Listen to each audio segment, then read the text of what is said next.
Good afternoon, gentlemen. SBG back again with another video this Thursday afternoon. I just read an article about how the Macquarie Bank in Sydney, which is quite a large financial institution, they are going to be phasing out cash transactions from early 2024. And as for myself, cash is still king, and most of the transactions I make are cash transactions, although I have a Visa debit card which usually only has a balance of about $150 on it, but I still pay most of my bills in cash. I just go to the post office and pay cash.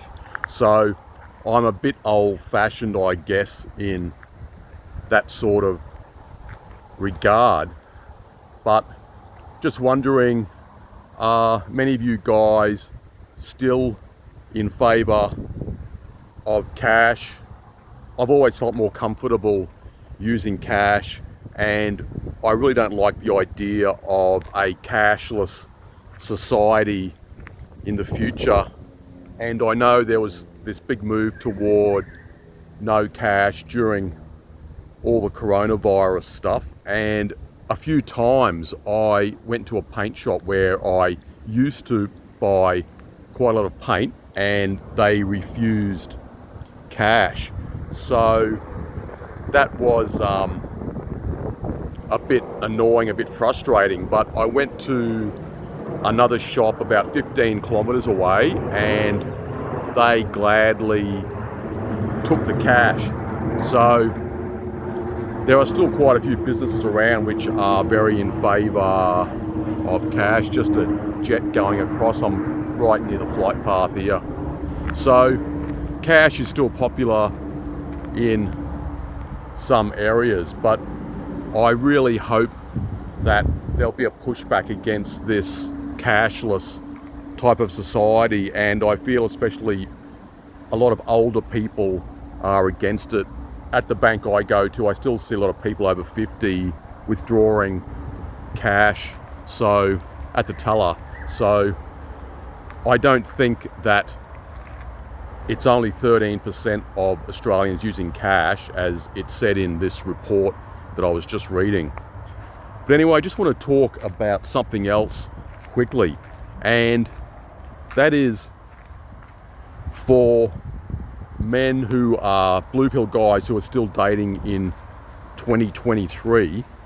I've just thought about this recently, and I can't understand why certain men would still be doing this, and apart from other reasons which I've talked about before, just the cost of it.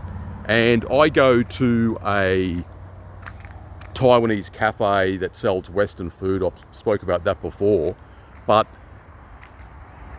one of the cheapest meals they have is $17, and it's a breakfast special, and you get a cappuccino in a mug included with that.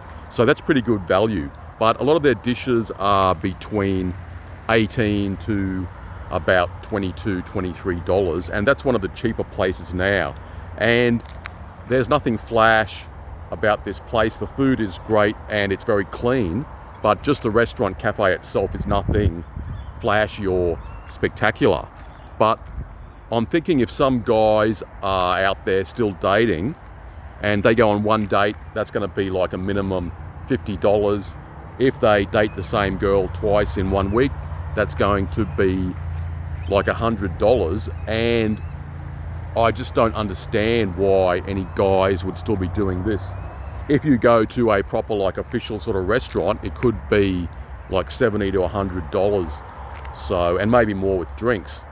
So I'm just curious about how many guys are actually doing it, and I suspect that maybe now in certain places there could be even more thirsty guys around than there were in the past.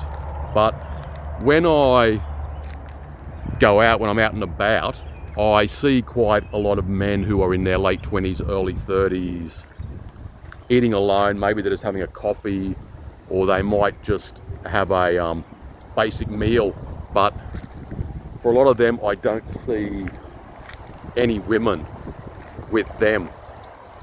But because of the cost of living, I guess a lot of guys just can't afford to date, and smart guys obviously won't anyway. But just throwing a few ideas out there. And what have you experienced? What have you noticed in your neck of the woods, whether you're in the USA or the UK? I'm just curious about this sort of thing.